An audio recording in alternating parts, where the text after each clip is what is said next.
كل الحديث عن حماس وحب المشجعين لكرة القدم يتوقف عند الشقيقين عمار وعمرو العنسي اللذين قطعا أكثر من 2000 كيلومتر على متن الدراجات الهوائية خلال شهر و6 أيام. وصل الليل بالنهار، تجاوز كل الصعوبات والعراقيل للمشاركة في مونديال كأس العالم. قد حظي باستقبال جماهيري وإعلامي من الجالية اليمنية في قطر، وعقب وصولهما بدأت حملة للمطالبة بتسجيل اسم عمرو ضمن قائمة جينيس كأصغر مغامر تعدى 2000 كيلومتر بالدراجة الهوائية. من إخوة من اليمن جايين اليوم ولكن عبر السياكل باستعمال الدراجات الهوائية. انطلقوا منذ شهر كامل، شهر و8 أيام تقريبا. الوصول كان منذ دقائق فقط، منذ لحظات فقط.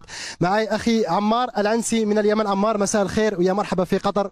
مساء النور والعافية، مشكورين على الاستضافة. مرحبا بكم مشاهدينا الكرام. أنا الآن في منفذ أبو سمرة الحدودي بين دولة قطر والمملكة العربية السعودية، حيث وصل الدراجان اليمنيان عمار وعمرو العنسي بعد رحلة طويلة استمرت لأكثر من شهر للوصول والمشاركة في مونديال قطر 2022. سألتقي بهما واللذان اللي يقفا خلفي الآن، ألتقي بهما بعد وصولهما في هذه اللحظات إلى هذا المنفذ لنعرف تفاصيل هذه الرحلة.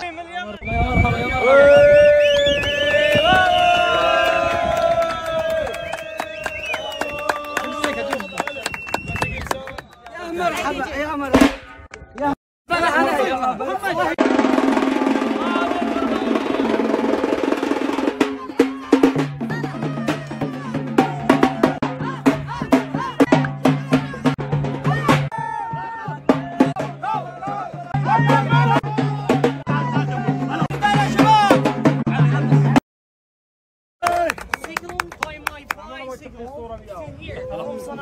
From Yemen.